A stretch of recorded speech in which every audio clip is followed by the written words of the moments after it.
चाहिए कि उसके अकाउंट को सस्पेंड करो। अगर ट्विटर कहेगा नहीं सस्पेंड करो तो ट्विटर को ही यहाँ से सस्पेंड कर देना चाहिए। माननीय रविशंकर प्रसाद जी ने एक सख्त रवैया अपनाया था इन सोशल मीडिया के खिलाफ, लेकिन फिर पता नहीं क्या हो गया, उन्हें मिनिस्ट्री से हटा दिया गया। उसके बाद क्या स्टैंड है भारत सरकार का, मुझे ये नहीं समझ में आता। ठीक है, कैप्टन आई सिंह जी बता दीजिए आखिर भारत सरकार का स्टैंड क्या है इन चीजों को लेकर, क्योंकि भारत में इस सोशल मीडिया के माध्यम से बहुत कभी अफवाहें फैल जाती है, कभी इस तरीके की बातें फैल जाती है, लेकिन मुझे लगता है कि इस पर सख्त कार्रवाई की जरूरत है, वरना ऐसे लोग तो न जाने क्या क्या कहने लगेंगे।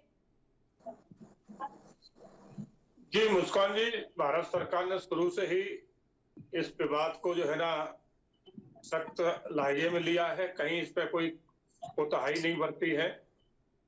और आपने देखा होगा जहां जगह जगह सरकार की तरफ से मुकदमे भी दर्ज हो चुके हैं और हमारी मध्य प्रदेश सरकार है उसने तो सख्त आपत्ति दर्ज कराई है, मुकदमे भी दर्ज हो गए और उनके खिलाफ लुकआउट नोटिस भी जारी हो चुका है और भारत सरकार की चर्चा चल रही है कनाडा गवर्नमेंट से।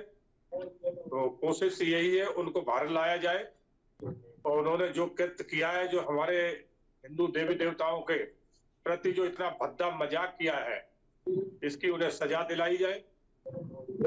मगर मैं इसमें एक चीज और कहना चाहूंगा मुस्कान, कि हमारे यहाँ कुछ एक वर्ग ऐसा है, वो भले ही हिंदू में है, हिंदू अपने आप को हिंदू कहते हैं, मगर वो नाम के लिए हिंदू है, मगर वो हिंदू अपने आप को हिंदू मानते नहीं है। इसीलिए वो हिंदू देवताओं का जो है ना समय समय पे कहीं ना कहीं चित्र के माध्यम कहीं कैसे भी मजाक उड़ाते रहते हैं। उसी में से एक ये लीना है और ये लोग वो है, इनके माँ बाप पैदा तो करते हैं इन्हें, मगर पैदा करके फिर आगे की जो जिम्मेवारियां होती है कि बच्चे को शिक्षा दिलाना, शिक्षा दिलाने के बाद उसकी सर्विस और जो ज्वाइन कराना, उसके बाद उसको समय अनुसार उसकी शादी ब्याह करके उसकी जिम्मेवारी में उसको चले जाना।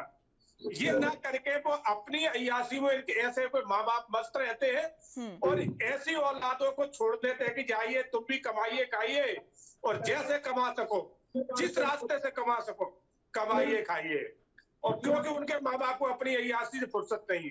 तो ये वही लोग हैं, ये वही लोग हैं जो हमारी हिंदू संस्कृति को गाली देते हैं।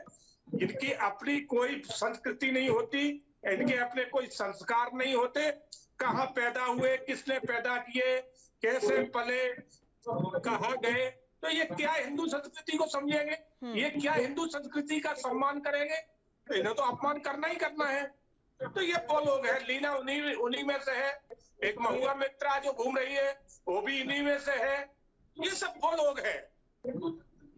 ये मत सोचिए कि इनमें पैसा आ गया, अच्छी जगह पे पहुंच गए, तो इसके लिए वो रास्ता बनाते चलेगा जिसके लिए उन्हें कहीं से भी कुछ भी करना पड़ा, वो सब कुछ किया है उन्होंने और वहां पहुंचे, तो फिर वो तो अपमान करेंगे। तो ये वो लोग हैं। मैं तो कहता हूँ डिबेट इस पे होना चाहिए, इस पे नहीं होना चाहिए भारत सरकार क्या कर रही है, इन्होंने पोस्टर क्यों बना दिया। डिबेट ये होना चाहिए कि इनकी परवरिश किस परिवार में हुई है, कैसे खानदान में हुई है और कहाँ हुई है। डिबेट इस पे होना चाहिए, जवाब अपने आप मिल जाएगा कि ये अगर हिंदू समाज का मजाक उड़ा रहे तो क्यों उड़ा रहे। ठीक है, सीके ठाकुर जी, कैप्टन साहब की ये बातें कहीं ना कहीं कांग्रेस पर भी थी, शशि थरूर ने भी इन्हीं जो महुआ मोइत्रा के बयान था उसका समर्थन किया, बता दीजिए, जरा जवाब दे दीजिए। कांग्रेस से ऐसी चीजें लगभग क्यों सामने आती है हमेशा?